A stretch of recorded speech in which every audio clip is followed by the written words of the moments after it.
Welcome to ABC Campus. Our subject is CAF 3 Business Law, chapter number 15, Meetings and Resolutions, 10th video on the topic Filing and Records of Resolutions from ICAP Study Test 2020, and I am your facilitator Kashif Adeeb. जब भी company कोई resolution pass करती है तो उसमें special resolution के लिए एक शर्त है कि वो रजिस्ट्रार के पास आपने फाइल करनी होती है with in 15 days. So every special resolution passed by a company shall within 15 days from the passing thereof, यानी जिस दिन पास हुई है उसके 15 डेज में be filed with the registrar duly authenticated by director और सेक्रेटरी ऑफ द कंपनी, यानी director और सेक्रेटरी के उस पर सिग्नेचर होंगे, उन्होंने ऑथेंटिकेट किया होगा कि ये रेजोल्यूशन पास हुई है. Where articles have been registered, तो मोस्टली कंपनीज के तो आर्टिकल्स रजिस्टर्ड होते हैं. कंपनी लिमिटेड बाय शेयर के लिए ऑप्शनल होता है कि वो रजिस्टर्ड करवाएं या ना करवाएं. तो अगर उन्होंने भी रजिस्टर्ड करवाए हुए हैं तो a copy of every special resolution for the time being in force shall be embodied in or annexed to every copy of the articles issued after the date of resolution. तो articles के अंदर या तो उसको embody कर दिया जाएगा, यानी आर्टिकल्स को अगर अमेंड किया गया है तो उसी में कर दिया जाएगा या उसके साथ अटैच कर दिया जाएगा. अब कोई भी मेंबर अगर स्पेशल रेजोल्यूशन की कॉपी चाहता है,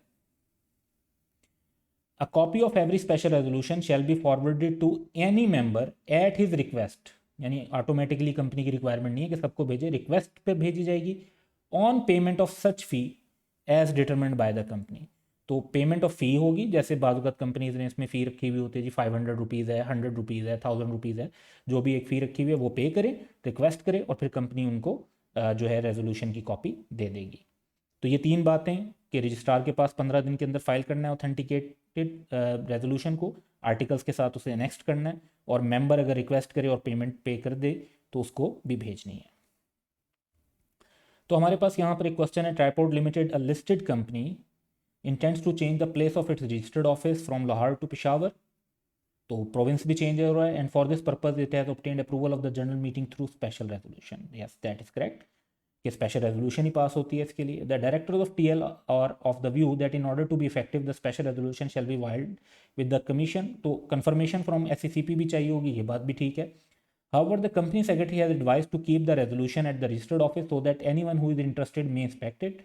तो ये कोई स्पेसिफिक रिक्वायरमेंट नहीं है कि रेजोल्यूशन को रजिस्टर्ड ऑफिस पे रखें, लेकिन मजीद जो इसमें रिक्वायरमेंट पूछा हुआ क्या है, briefly discuss the requirements relating to filing और फर्निशिंग ऑफ स्पेशल रेजोल्यूशन. तो जो फाइलिंग की रिक्वायरमेंट है वो अभी हमने डिस्कस की थी कि विद इन 15 डेज जमा करवानी है रजिस्ट्रार को और ऑथेंटिकेटेड होनी चाहिए बाय डायरेक्टर और सेक्रेटरी ऑफ द कंपनी. दूसरी बात यह कि आर्टिकल्स के साथ उनको एम्बॉडीड या एनेक्स करना होगा, जो भी अगर आर्टिकल रजिस्टर्ड हैं तो. तीसरी बात यह कि कोई भी मेंबर अगर रिक्वेस्ट करता है तो पेमेंट ऑफ फ़ी के बाद उस मेंबर को भी भेजी जाएगी. तो ये रिक्वायरमेंट्स पूरी हो जाएंगी फाइलिंग से related. Records of resolution and meetings, तो हर कंपनी रिकॉर्ड मेंटेन करेगी किस चीज़ का, copies of all resolution of members passed otherwise than at general meeting. तो जो जितनी भी रेजोल्यूशन ऑफ मेंबर्स हैं जो जनरल मीटिंग के अलावा पास हुई हैं उनका भी रिकॉर्ड रखा जाएगा, यानी क्लास मीटिंग्स का. Minutes of all proceedings of general meeting along with the name of participants to be entered in the properly maintained book. तो जो जनरल मीटिंग्स होती हैं उनके लिए तो प्रॉपरली मेंटेन्ड बुक्स होती हैं, उसके अंदर जो है वो मिनट्स रिकॉर्ड किए जाते हैं और नेम ऑफ पार्टिसिपेंट भी लिखा जाता है. जनरल मीटिंग के अलावा जो है उसकी भी कॉपीज़ मेंटेन करनी होती हैं.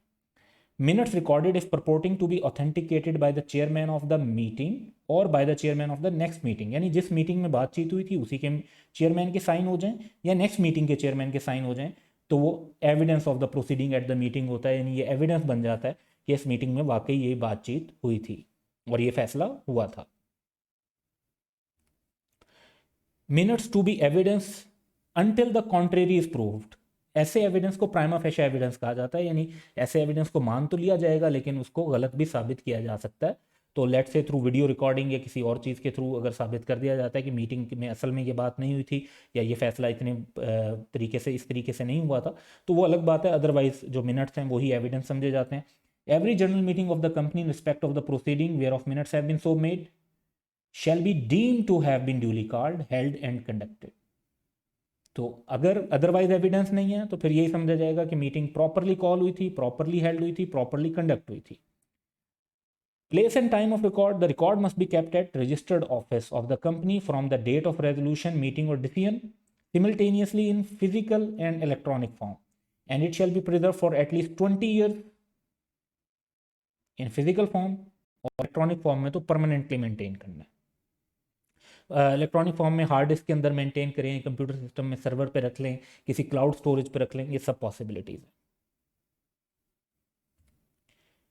Inspection of records of resolution and meeting, तो ओपन टू इंस्पेक्शन होगा।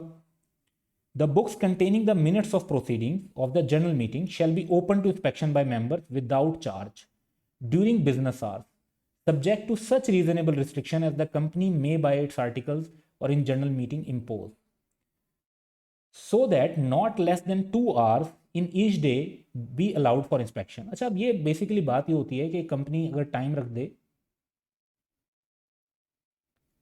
9 AM से 11 AM का, या कंपनी टाइम रख दे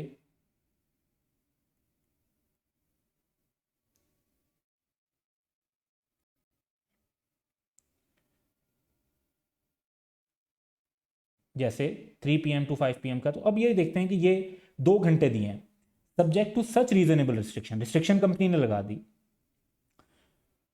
सो that not less than 2 hours in each day be allowed for inspection. अब ये देखें 2 घंटे तो अलाउड हो गए, तो कोई से 2 घंटे कंपनी ये कर देती है, रिस्ट्रिक्शन लगा सकती है, लेकिन उसमें से कोई से 2 घंटे कम से कम अलाउ करने पड़ेंगे जिसमें मेंबर्स आकर उसको देख सकते हैं। अब रिस्ट्रिक्शन लगाना इसलिए ज़रूरी होता है कि अगर सारा दिन ही मेंबर्स आते रहेंगे और रजिस्टर को देखते रहेंगे तो कंपनी के जो ऑफिशियल्स हैं वो रिकॉर्ड कब मेंटेन करेंगे, अपने बाकी कामों को कब करेंगे।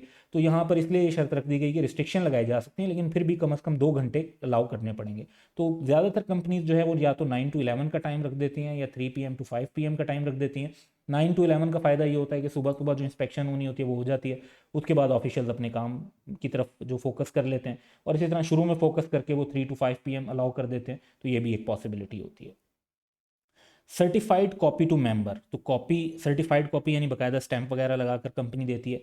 Any member shall at any time after 7 days from the meeting be entitled to be furnished within 7 days after he has made a request in that behalf to the company with a certified copy of the minutes of general meeting at such charge as may be fixed by company। यानी पैसे देने पड़ेंगे, request उसे करनी चाहिए meeting के 7 दिन बाद, रिक्वेस्ट के 7 दिन बाद उसको कंपनी सर्टिफाइड कॉपी देगी।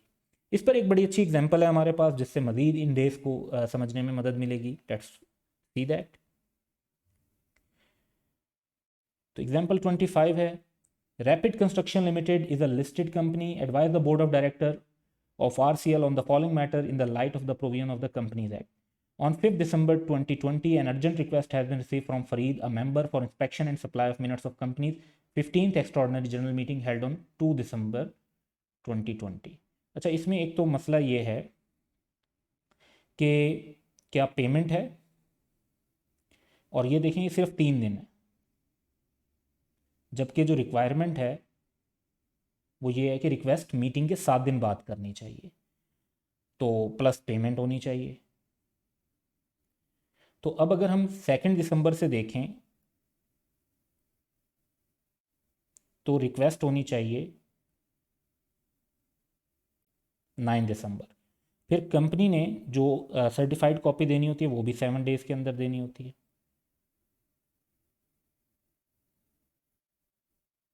तो वो बन जाएगी 16 दिसंबर। Any member shall at any time after 7 days from the meeting be entitled to be furnished with a certified copy of the minutes.